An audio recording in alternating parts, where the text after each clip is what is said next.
claim, because the Soviet Union collapsed, that communism is dead. Do these idiots know what communism is? Do they think that a system run by a tug who kills his fellow revolutionaries is communism? Scheiß coughing. Journalists and politicians who say such things, what kind of education did they have? Did they ever read the Communist Manifesto that Engels and I wrote when we were young men?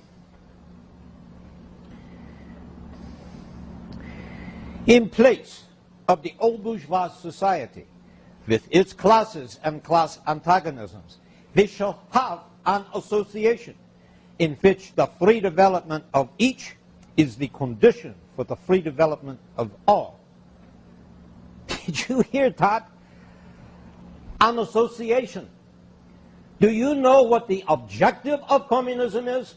The freedom of the individual to develop himself, herself, as a compassionate human being. Do they think that just because someone calls himself a communist or a socialist and then acts like a gangster, understands what communism is? To kill those that disagree with you. Is that the communism that I gave my life for? That monster in Russia who grabbed all the power for himself and insisted upon interpreting my ideas like a religious fanatic, when he was lining his old comrades up against the wall in front of firing squads, did he allow his citizens to read the letter that I wrote to the New York Tribune, in which I said that capital punishment cannot be justified in any society calling itself civilized? Communism is not supposed to reproduce the stupidities of capitalism. Yeah, Engels and I spoke of a dictatorship of the proletariat, but not the dictatorship of a party or a central committee, not the dictatorship of one man, but a temporary dictatorship of the working class. The mass of the people will take over the state and govern in the interest of all, until such time as the state itself becomes unnecessary and gradually disappears. Bakunin, of course, disagreed. He said that any state, even a worker state, if it had army, police, prisons, will become a tyranny. Bakunin loved to argue with me.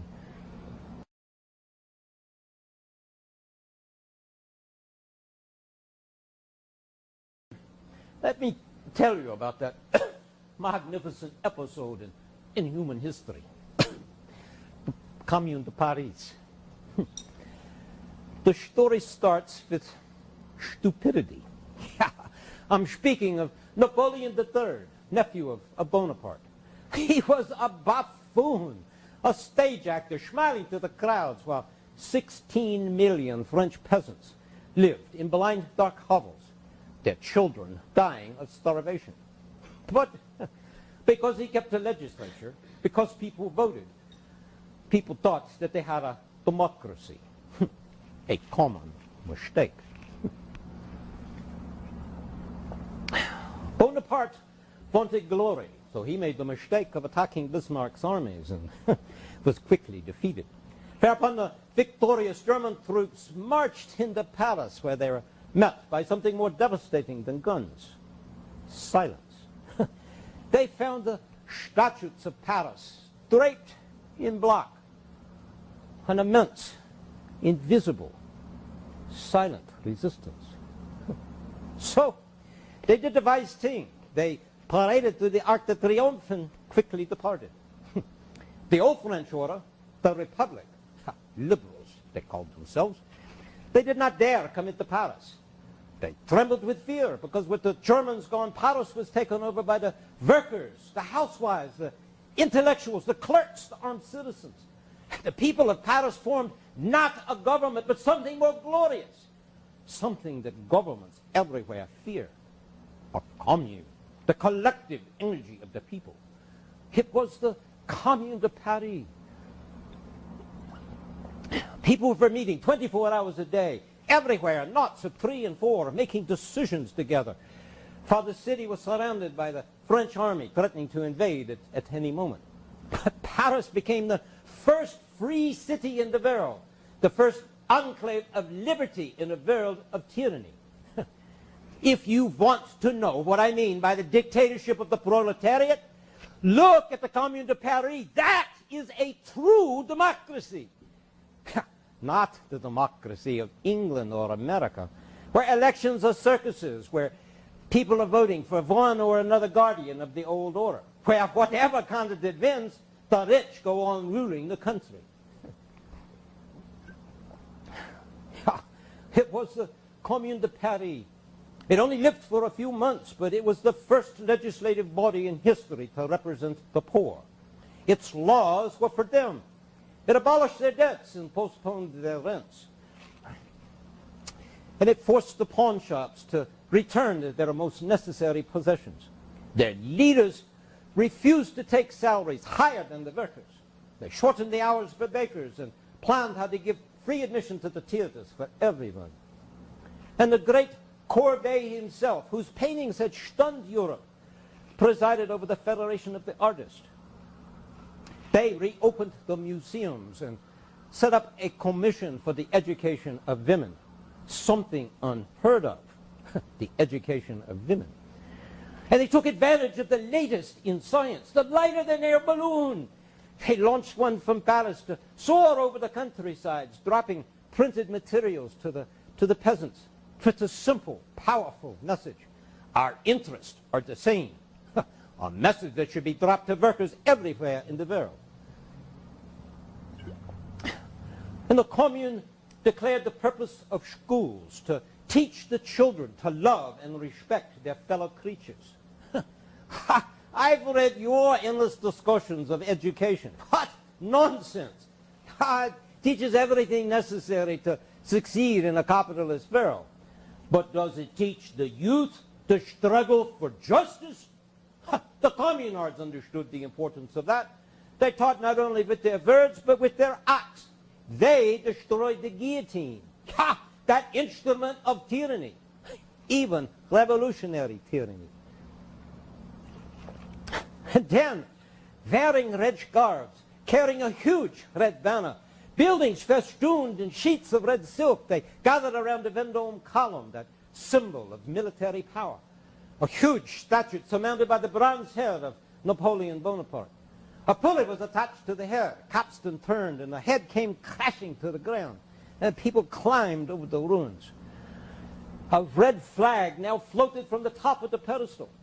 Now it was a pedestal not of one country, but of the whole human race. Men and women watching wept with joy. That was the Commune. The streets were always full. Discussions were going on everywhere. People shared things. They seemed to smile more often. Kindness ruled. And the streets of Paris were safe without police of any kind. That is socialism. Of course, that example of the Commune could not be allowed. So the army of the Republic marched into Paris and commenced the slaughter. The leaders of the Commune were taken to the Père Lachaise cemetery and lined against the stone walls and shot. Altogether, 30,000 people were killed. The Commune was crushed by the wolves and swine, but it was the most glorious achievement of our time. They feared the Commune. It was dangerous. It was too inspiring an example for the rest of the world, so they drowned it in blood. It still happens, does it not, that whenever in some corner of the world people, innocent of ideology, just angry with their lives, push aside the old order and commence to experiment with a new way of living, that it cannot be permitted. So they, you know who I mean by they, set about to destroy it, sometimes insidiously, covertly, sometimes directly and violently.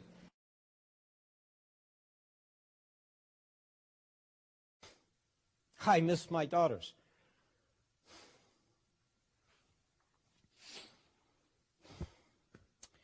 When I was living with Jenny in Paris in 1843, I was 25, and I wrote that in the new industrial system, people are estranged from their work because it is distasteful to them. They are estranged from nature when smoke, smells, noise invade their senses. And they are estranged from others because everyone is pitted against everyone else, scrambling for survival. And they are estranged from their own selves, living a life that's not their own, living as they do not really want to live in the hope that a good life is possible, but only in dreams, in fantasies. But it does not have to be. There is still a possibility of choice. Just a possibility, I admit. Nothing is certain. That I now know. I was too damn certain. But I do know one thing, that anything is possible. But it requires for people to get up off their ass. Does that sound too radical for you? Remember, being radical simply means to grasp the root of the problem. And the root of the problem is us.